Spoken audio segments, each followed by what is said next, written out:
Well, good morning, everyone. It's great to have this opportunity to share a bit of a video clip with you, and we're looking forward to today because this is a live presentation, and thanks to the joys of modern technology, we're not doing a pre-recorded. This is actually a brand new live one, and today we're looking at the second part of the Kingdom Royalty message that I began last week. This is Kingdom Royalty Part 2, and we're going to jump right into a study of the life of Joseph and Daniel.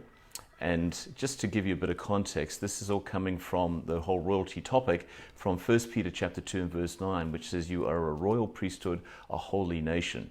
And because we're royalty, we need to behave like royalty. It's one thing to have a mental understanding or a head knowledge of royalty, quite something else to act it out and to live it. So over the next few weeks, we're going to be looking at how we can live out that royal identity. So looking at Joseph to begin with, well, he was betrayed by his brothers, wasn't he? And he was sold to some Ishmaelites as a slave, which was pretty rough because Ishmael was the one that was thrown out of Abraham's house. So there wasn't a lot of love between Ishmael and the sons of Jacob. However, even though Joseph was abused and treated really badly, he learned how to process betrayal. And that's the first thing we need to get our heads around as royalty. And it's one thing to be betrayed by an enemy or even a friend, but it's a whole different level when you're betrayed by your own household. As we know, Potiphar was the guy who bought Joseph. Joseph was sold as a slave to him.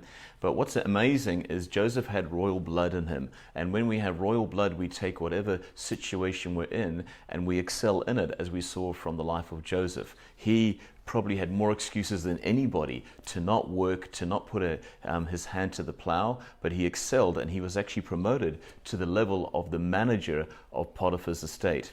So this flows into the next point. First of all, we learn how to process betrayal if we're going to engage that royal identity. The second one is that we make the most of what is in our hand.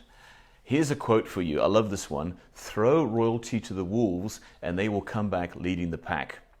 Throw royalty under the bus and they'll come back with a fleet of buses under them.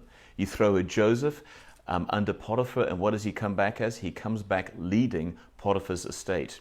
Throw Joseph in prison and he comes back leading the dungeon. And here's the big one. Throw Joseph under Pharaoh and he comes back as the father to Pharaoh. Absolutely, that's in the scriptures, Genesis 45 and verse 8.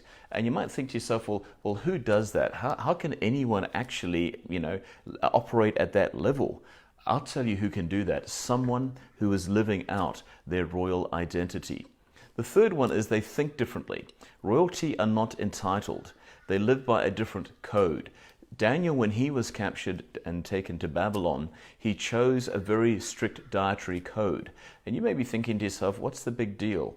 And Daniel could have probably thought to himself the same as well. What is the issue here? Look, I've had my family killed, my home destroyed, I've lost everything. I may as well pig out with the boys and have a few drinks and have a good time.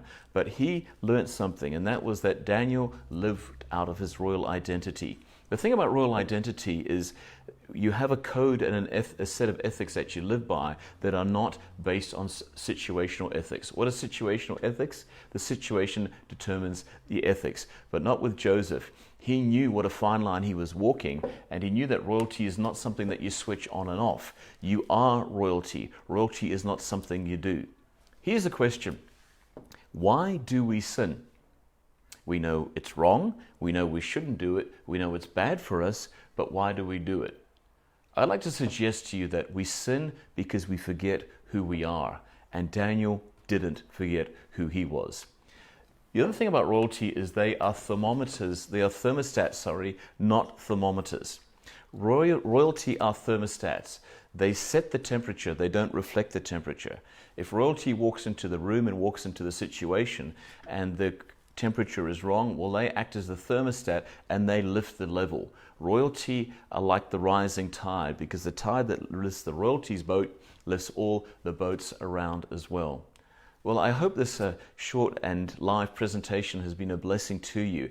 And as I shared in the first clip that we did on royalty, we're going to be doing a lot more of these. So I encourage you to stay tuned. Well, God bless you and have a wonderful week and work out that royal identity.